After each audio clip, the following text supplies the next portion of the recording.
Hey, what's up everybody? Thanks for clicking on the video. This is David Pendleton, and we're going to cover the Pro Division Game Set Match Tournament front 9 holes. I figured I'd knock out the front 9 right before I go to bed today. Took a nice little break between rookie and pro. Shot a minus 15, so it's looking pretty good. You know, leader is sitting at a minus 32 already, so we'd have to have an epic back 9 in order to get ourselves looking at the top spot. Probably not going to happen, but, you know, I'm going to give it my absolute best for sure.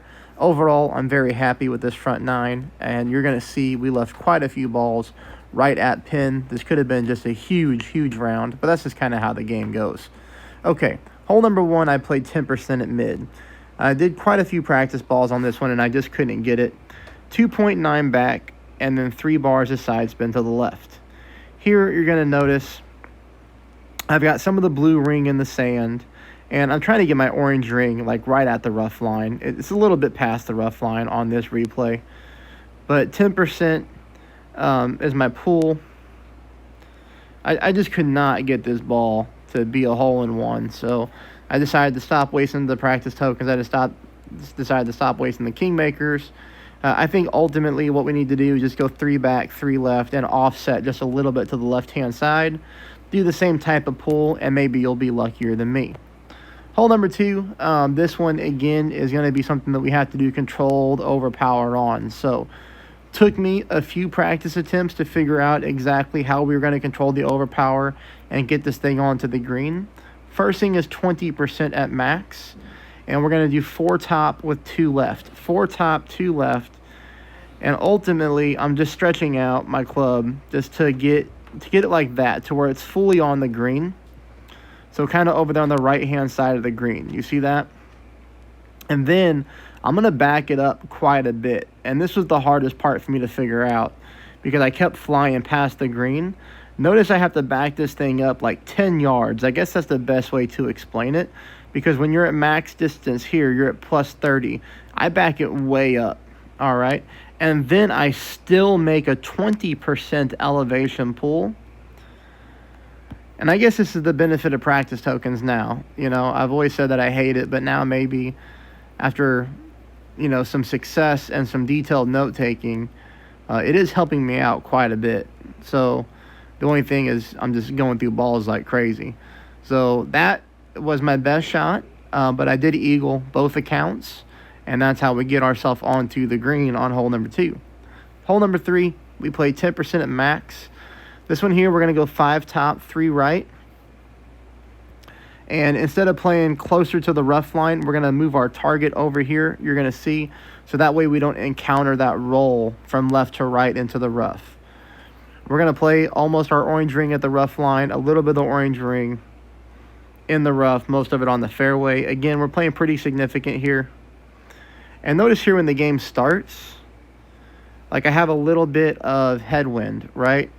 So a little bit of headwind, which is why, again, I back my target up just a few yards just to make sure that I can pull my rings accurately. So there's our setup spot.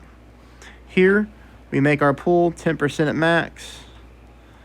Just a little bit of overpower, not a whole lot. The overpower is not important, but I use a little bit. We can even go with a little bit more to get further down. But that leaves us with shot number 2. Shot number 2 is played 30% at max. Here, unfortunately, I just went too heavy with the backspin. You can see here I went with 1.8 back and half right. I do like the half right. I think that plays pretty consistently. My other account, I used 1 bar of right side spin with 1 bar of backspin, and then unfortunately, I just went past the hole. So here, I did blue ring at the rough. That's how I've been playing it all tournament. Again, in tailwind, I leave my ball guideline short of the hole. But here, the backspin is just too much, like I said. But other than that, you know, we're pretty much coming in with a good angle towards the hole.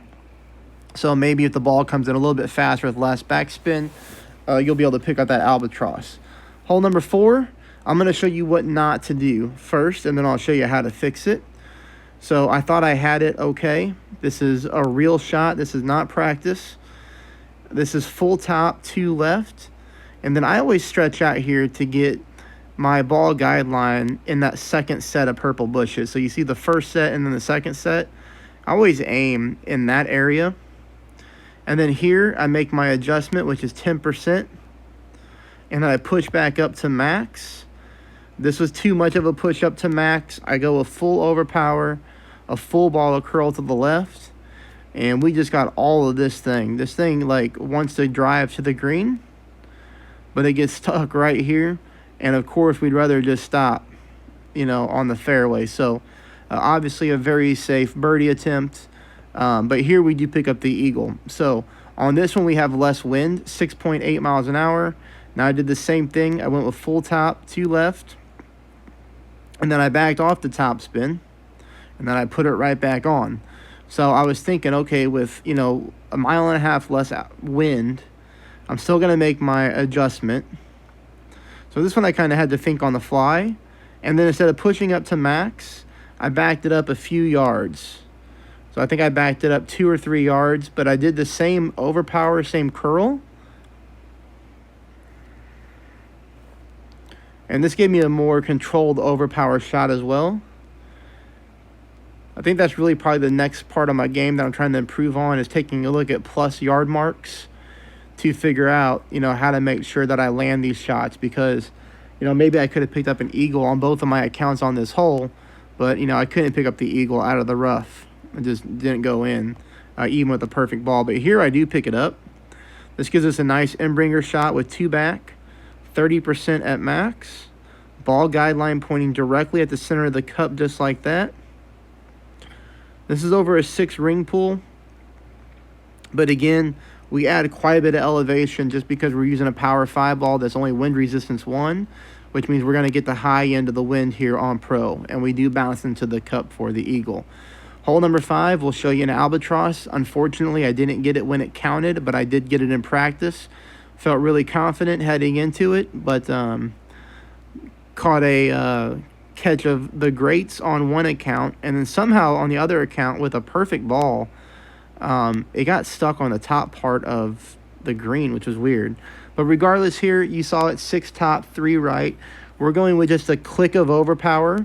You can do this with your extra mile. You can also do this with your big topper. This is a hole that is probably a very easy albatross. So I would, kind of gauge where you're at in the tournament. If you think you have a chance to win or get a top spot, you're going to want to practice this shot. Because here is shot number 2, minus 40% at absolute minimum of your sniper. You're going to go 4 back. You're going to go 2 right. You're going to find the funnel, which is right here. And I want you to aim that ball guideline right there in the center of the cup, as you can see. Now, this with the perfect ball, we do catch the slope down and we go into the hole. Like I said, I think I caught something very, very fluky on my other account, because instead of the ball rolling down from the top of the green towards the hole, it just sat there, which I have never had. Like right there, it just sat. I've never had that happen ever before doing this shot. And unfortunately, it happened in the final rounds, but it was an easy putt for the eagle. But this one here, we do get for the albatross. So that gives you a really good look at it, and I really hope you're able to pick that one up. Hole number 6, this one's very frustrating. We had good luck with it in the opening round. I just could not figure out how to get this thing to go in. We are going to go with 3 bars of side spin to the right, and I'm using here just to click a top spin, as you see. The ball guideline is very, very goofy. Take a look at how far above the pin the ball guideline is. It kind of makes no sense. But man, when I was playing it right at pin, it was absolutely nowhere close. And the other thing that stinks about this hole is you have to push your rings. And when using a kingmaker, you're going to have to push them twice, like this. So, that might throw off your accuracy a little bit too. The only thing that I could think of to try to get this ball into the hole, and I honestly don't know if it would work, but I just can't keep going through kingmakers in practice. And the only thing I could think of is to possibly add a little bit of left curl, not too much, but I think that would help for some reason. I can't explain it, but I can see it in my head. So somebody take a practice shot there. If you got a lot of practice tokens, if you got a lot of kingmakers, try that exact same setup. Just look at exactly where my sniper was set up at with the sniper 10. I think if you add a little bit of left curl, that's going to help that shot. Yeah, so give it a try. All right, only a few holes left here. Hole number 7, go figure. We get this one so close. This is the closest I've been all tournament. This is kind of a lottery hole. This one just has a massive slope down, and it's just hard to figure out what we're doing here. But we're going to go 3 top, 3 left. And here you see this is another very odd ring pull. You're going to have to take it at a very, very high angle. This course is very tricky when it comes to pulling and pushing rings. The game really tries to throw you off. Here, the curl is good, I think. Ultimately, if I just had one more chance at this, I would do the exact same setup. I would do the same curl.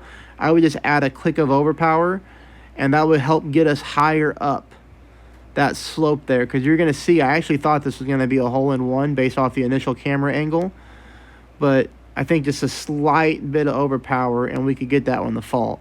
Again, that's as closest that I've been, and I really hope you're able to get that one in the hole, because that would be a game changer for your tournament, especially if you drop some of these other shots that I've showed you so far. All right, hole number 8. This one is weird, okay? This is also one that if you're sitting really good, I would take to practice, because on both of my accounts, neither of my opponents were able to pick up the eagle. And this is a hole that you have to eagle if you're thinking about winning this tournament. And the best way that I could find it, and you see that I'm in practice now just because it worked out, but the best way I could find it was to take a big topper with a navigator. All right, we normally play this with the berserker, but we're going to go big topper navigator, and we're going to do the double bounce over. So that's exactly what your ball guideline should look like right there. And again, I believe this is played 25% elevation at max. I'll go back and look at the graphic, and we'll show you the setup, because this one's very, very important. But 1 bounce, 2 bounce, 3 bounce. And look at this nice rollout we get. We almost make it onto the green on the drive, leaving us for a very short chip-in shot for the eagle. So this one may give some people some troubles because they're used to playing with the berserker. I'm seeing people doing some really creative shots, at least the 2 opponents that I did to try to get it to green. Yeah, 25% at max. Full top, let's call that half a bar left side spin, and this is your setup right here. Make sure you have plenty of room on that second bounce between the rough, right? And make sure you pull this 25%, because if you don't, you're going to go long on your drive and you're going to get stuck in the rough. I know that because I did it twice on practice mode. Until this 3rd time on practice mode, I was able to get the elevation right and then get this shot done. And on both of my accounts, when it came to the real mode, I picked up the eagle on both. And this is pretty much identical what the shot looks like. Shot number 2 is a direct tailwind shot. You don't even have to adjust elevation, just point and shoot, you're good. All right, that's going to take us to the drive here on hole number 9. Now, keep in mind that I am super short on berserkers, so we got to go with the bubble ball here, and I know that's going to give us better wind resistance. You can use a berserker. You can even use a kingmaker. That's not a problem. I thought this wind was going to be more challenging than it is. So, again, you can easily use a kingmaker, but this was my first attempt at it, and I just didn't want to mess anything up. I wanted to make sure that I easily picked up the eagle. And then I did the same thing with my other account, but my opponent made it with an extra mile 8 and a kingmaker with absolutely no problem. Just be very careful of how much right curl you use, because there is a bunker over here to the right-hand side that you could roll into if you go nuts with the curl. So let's back off the curl just a little bit. This is going to bring us to shot number 2 with the P5 ball. I was actually surprised that I was this far down the fairway. So I really don't have a great replay to show you, as I just had to kind of take this shot as it was. But hey, that's it for the front 9. Like I said, I'm done for the night. I will wake up tomorrow and get the back 9 done for everybody. Before you leave, please take a moment to give the video a thumbs up and subscribe. And if you like the work that I've done for you all tournament long, if you'd like to throw some appreciation my way, you can always become a member to the channel. You can check that out in the description below. Or even if you'd like to do a PayPal donation, that would be greatly appreciated. I'd be very thankful. It would help me replenish some of these berserkers coming up in the golden shot and get some more practice tokens so I can dial these shots in for you so that you don't have to waste time doing it yourself. My PayPal is always in the comments section below. Thank you for everybody's support, and I will talk to you tomorrow.